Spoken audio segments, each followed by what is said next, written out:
வாழ்க்கைய மட்டும் பேச தெரியுது, ஒரு காய் வாங்க தெரியுதா பாரு. எல்லாம் முத்தின காயா வாங்கி வந்திருக்கா அவ மூஞ்சி மாதிரி. எவ்வளவு வச்சுட்டு நான் என்ன பண்றது? என் உயிரை எடுக்கிறதுக்குமே வந்திருக்கா.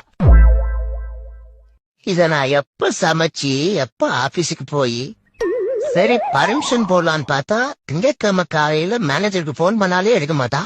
தீவு தான் சொல்ல போறாங்க, அவங்களா முடிவு பண்ணிக்கிறாங்க.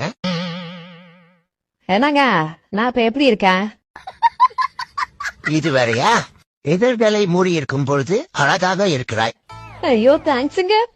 என்ன பண்றது, வாய மூடுன்றது இப்படி சொன்னாதான் கேக்குறேன். ச்சே, இந்த வெயில் தொல்லை தாங்க முடியல. வானர் பொண்டாட்டி, உனக்கு நிலாவை பிடிக்குமா இல்ல சூரியனை பிடிக்குமா? நிலாவை தாண்டா பிடிக்கும். ஏன்? நிலா தான் ராத்திரி நேரத்துல வந்து வெளிச்சத்தை கொடுக்குது, சூரியன் பகல்ல தான் வருது. பகல்ல யார் வெளிச்சத்தை கேட்டா? அறிவு கெட்டவள, சூரியனால தாண்டி பகலே வருது. அப்படியா? என்ன நொப்படியா? இவளை கொண்டு போய் 1வது சேர்த்துடுறா, மறுபடியும் முதல்ல இருந்து படிக்கட்டும்.